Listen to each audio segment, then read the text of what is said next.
প্রশ্ন, মাদক কেন গ্রহণ করা হচ্ছে? দ্বিতীয় প্রশ্ন, মাদক কখন গ্রহণ করা হচ্ছে? প্রত্যয় আমারই বন্ধু, প্রাণ চাঞ্চল্যকর এই ছেলেটি হঠাৎ কেন যেন গোমরা হয়ে যায়। পিতামাতার বিবাহ বিচ্ছেদের বিষয়টি সে কোনোভাবে মেনে নিতে না পেরে মাদকাসক্ত হয়েছে।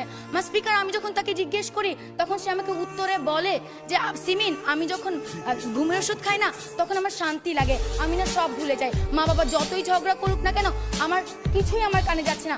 স্পিকার, সে আমাকে সেটিও বলেছে যখন আমি দেয়ালে আঘাত করি তখন দেয়াল দুলে কিন্তু আমার হাত দুলে না। ফিরে আসছি আবারও আমাদের বিরোধী দলের বক্তাদের কাছে। আহ্বান করছি মাননীয় বিরোধী দলীয় উপনেতা মার্জিয়া কবিরকে এই পর্যায়ে তার বক্তব্য প্রদান করার জন্য। 48, 52, 71 আর 90, 21 শতকের প্রেরণা।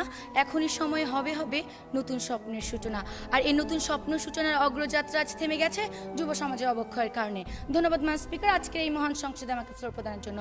মাননীয় প্রধানমন্ত্রী কর্তৃক উত্থাপিত প্রস্তাবটি হচ্ছে এই সংসদ মনে করে যে যুব সমাজের অবক্ষয়ের প্রধান কারণ মাদক। মান স্পিকার, আমি যখন এই বিষয়টি পেয়েছি বিরোধিতা করার জন্য তখনই আমার মনে দুটি প্রশ্ন জেগে ওঠে।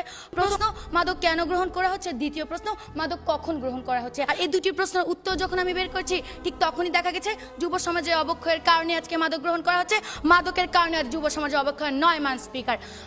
আর এরই মাধ্যমে আমার দলীয় অবস্থান স্পষ্ট হয়ে যায় এবং সরকারি দলের অবস্থান পুরোপুরি ভেঙে পড়ে। মান স্পিকার, সরাসরি চলে যাচ্ছে আমার দলের নেতা কর্তৃক অর্পিত দায়িত্বে।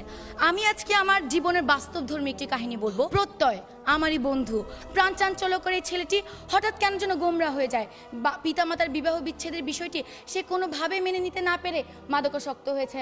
স্পিকার, আমি যখন তাকে জিজ্ঞেস করি তখন সে আমাকে উত্তরে বলে যে সিমিন, আমি যখন ঘুমের ওষুধ খাই না তখন আমার শান্তি লাগে, আমি না সব ভুলে যাই। মা বাবা যতই ঝগড়া করুক না কেন আমার কিছুই আমার কানে যাচ্ছে না। স্পিকার, সে আমাকে সেটিও বলেছে যখন আমি দেয়ালে আঘাত করি তখন দেয়াল দুলে কিন্তু আমার হাত দুলে না। স্পিকার, এই ক্ষেত্রে যে ভালোবাসা তার পিতামাতার কাছ থেকে পাওয়ার কথা ছিল সে শান্তি নাকি সে মাদকের কাছ থেকে পাচ্ছে? আর এই ক্ষেত্রে যদি মাদকাসক্তি প্রধান কারণ হয় তাহলে কেন সচেতন পরিবারের একজন সদস্য হয়ে আপনি মাদক গ্রহণ করছেন না? প্রশ্ন রয়ে গেল জাতির এই মহান সংসদে, প্রশ্ন রয়ে স্পিকার সরকারি দলের কাছে। স্পিকার, আজকে লক্ষ্য করুন আমাদের দেশে 24.5% যে ছেলে মেয়ে রয়েছে তারা ইচ্ছার বশে পড়ে মাদক গ্রহণ করছে।